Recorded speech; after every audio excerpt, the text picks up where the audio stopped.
Good morning my all dear student, welcome to JMMT centre YouTube channel.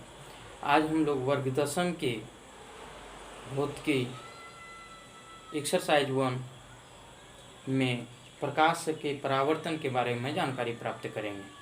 तो सबसे पहले हम लोग को यहाँ ये जानकारी प्राप्त करना आवश्यक होता है कि प्रकाश का परावर्तन क्या है। पिछले कक्षाओं में हम लोग प्रकाश के बारे में विशेष रूप से जानकारी प्राप्त किए हैं। प्रकाश एक विद्युत चुंबकीय तरंग है जिसके द्वारा आँख वाले जीवों को देखने की अनुभूति होती है, प्रकाश कहलाता है।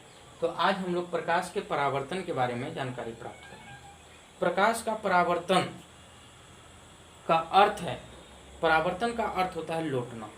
जब प्रकाश किसी वस्तु से टकराकर पुनः उसी माध्यम में वापस लौट जाती है तो इस परिघटना को प्रकाश का परावर्तन कहते हैं। प्रकाश का परावर्तन को समझने के लिए हम किसी चिकनी सतह पर जब प्रकाश की किरणें को डालते हैं तो देखा जाता है कि प्रकाश की किरण जिस ओर से डाला जाता है उसी दिशा में वापस लौट जाती है। तो उसी घटना का नाम प्रकाश का परावर्तन है। इसको हम परिभाषा के रूप में लिख सकते हैं कि जब प्रकाश की किरण किसी चिकनी सतह या माध्यम से टकराकर पुनः उसी माध्यम में वापस लौट जाती है तो यह परिघटना प्रकाश का परावर्तन कहलाता है। बिल्कुल सटीक और सुपरिभाषित शब्द है। इसको हम जितना अच्छा तरीका से बोल सकते हैं, जितना अच्छा तरीका से लिख सकते हैं इसकी परिभाषा को, उतना अधिक अंक हम प्राप्त कर सकते हैं। तो एक बार फिर से हम इस प्रकाश के परावर्तन की परिभाषा को बोलते हैं। आप सभी विद्यार्थी इस परिभाषा को ध्यानपूर्वक सुनिएगा और इसे याद करने का प्रयास कीजिएगा।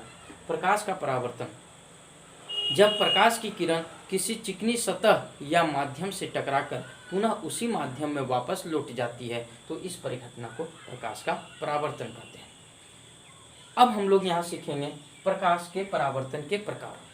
प्रकाश के परावर्तन दो प्रकार के होते हैं। प्रकाश का परावर्तन दो प्रकार के होते हैं, एक नियमित परावर्तन और दूसरा अनियमित परावर्तन। प्रकाश के परावर्तन की क्रिया दो रूप में घटित होती है, इसलिए प्रकाश के परावर्तन दो प्रकार के होते हैं, एक नियमित परावर्तन और दूसरा अनियमित परावर्तन। जब प्रकाश की किरण किसी चिकनी सतह या माध्यम से टकराती है और उसका नियमित रूप से परावर्तन की क्रिया होती रहती है तो उसको हम नियमित परावर्तन कहते हैं। और जब प्रकाश की किरण किसी चिकनी सतह या माध्यम से टकराती है और प्रकाश के परावर्तन की क्रिया अनियमित रूप में होती है तो उसको अनियमित परावर्तन कहते हैं। ये परावर्तन की क्रिया पदार्थ के वो चिकनाहट पर निर्भर करती है। पदार्थ जितना चिकना होता है, जितना समतल होता है, उसमें परावर्तन की क्रिया उस रूप में होती है। और नियमित परावर्तन की क्रिया जो होती है वो रूखड़ेपन सतह से होती है, थोड़ा रूखड़ापन और थोड़ा जो है सो समतल होता है। और नियमित परावर्तन की क्रिया में वो परावर्तक सतह जो होता है वो पूर्ण रूप से प्लेन होता है। तो इस प्रकार से हम देखते हैं कि परावर्तन की घटना दो रूप में घटित होती है, एक नियमित परावर्तन के रूप में और दूसरा अनियमित परावर्तन के रूप में। तो अभी हम लोग मुख्य रूप से 3 बिंदु को सीखे हैं, एक प्रकाश का परावर्तन, दूसरा नियमित परावर्तन और तीसरा अनियमित परावर्तन। अब हम लोग सीखेंगे प्रकाश के परावर्तन के नियम। तो प्रकाश के परावर्तन के मुख्यतः दो नियम होते हैं। प्रकाश के परावर्तन के मुख्यतः दो नियम होते हैं। प्रकाश के परावर्तन के नियम, प्रकाश के परावर्तन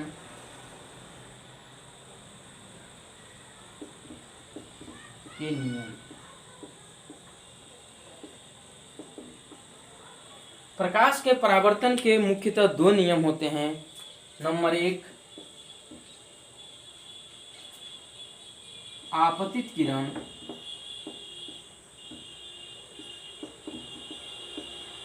कोमा परावर्तित किरण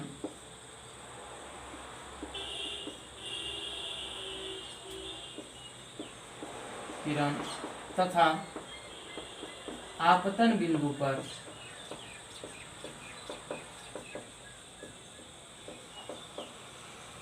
डाला गया अभिलंब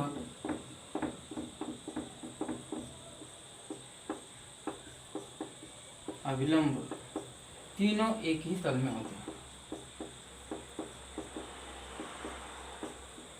तीनों एक ही तल में होते हैं। तो ये प्रकाश के परावर्तन का पहला नियम हुआ। आपतित किरण, परावर्तित किरण तथा आपतन बिंदु पर डाला गया अभिलंब तीनों एक ही तल में होते हैं। दूसरा नियम है आपतन कोण सदैव परावर्तन कोण के बराबर होता है।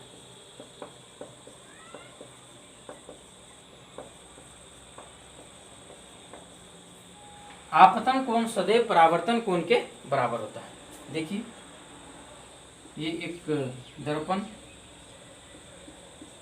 समतल दर्पण लिया और ये आपका आपतित किरण, ये आपका परावर्तित किरण और बीच में ये अभिलंब। सपोज बस A O B N,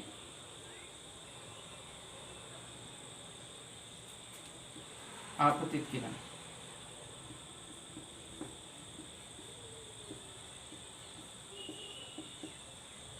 परावर्तित किरण,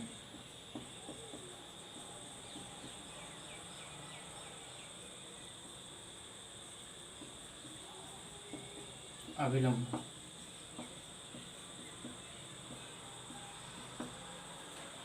ये देखिए आपका आपतन कोण I, परावर्तन कोण R। आपतन कोण एंगल AON बराबर I, परावर्तन कोण एंगल BON बराबर, इसलिए एंगल AON बराबर एंगल BON, यानी एंगल I बराबर एंगल R।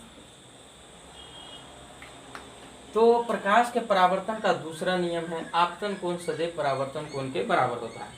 ये देखिए, आपतन कोण क्या होता है? तो आपतित किरण और अभिलंब के बीच बने कोण को आपतन कोण कहते हैं। आपतन कोण को I से सूचित किया जाता है। परावर्तन कोण, परावर्तित किरण और अभिलंब के बीच बने कोण को परावर्तन कोण कहते हैं। परावर्तन कोण को R से सूचित किया जाता है। आपतित किरण, किसी सतह या माध्यम की ओर आने वाली किरण को आपतित किरण कहते हैं। किसी सतह या माध्यम से टकराकर वापस लौटने वाली किरण को परावर्तित किरण कहते हैं। तो इस प्रकार से इन सभी बिंदुओं की जानकारी होने के पश्चात हम लोग प्रकाश के परावर्तन के नियम को एक बार फिर से रिपीट करते हैं, एक बार फिर से सीखते हैं। प्रकाश के परावर्तन के मुख्यतः दो नियम होते हैं। पहला, आपतित किरण, परावर्तित किरण तथा आपतन बिंदु पर डाला गया अभिलंब तीनों एक ही तल में होते हैं। अकॉर्डिंग टू फिगर, आपतित किरण दैट मीन्स AO, परावर्तित किरण दैट मीन्स OB और आपतन बिंदु पर डाला गया अभिलंब दैट मीन्स ON, तीनों एक ही बिंदु पर है, दैट मीन्स O बिंदु पर स्थित है। तो पहला नियम यही कहता है। दूसरा, आपतन कोण सदैव परावर्तन कोण के बराबर होता है, दैट मीन्स I बराबर R, यानी आपतन कोण I दैट मीन्स AON और परावर्तन कोण R दैट मीन्स BON आपस में क्या होगा, बराबर होगा, समान होगा। यदि आपतन कोण का मान 50 डिग्री होगा तो परावर्तन कोण का भी मान 50 डिग्री ही होगा। यदि आपतन कोण का मान 90 डिग्री होगा तो परावर्तन कोण का भी मान 90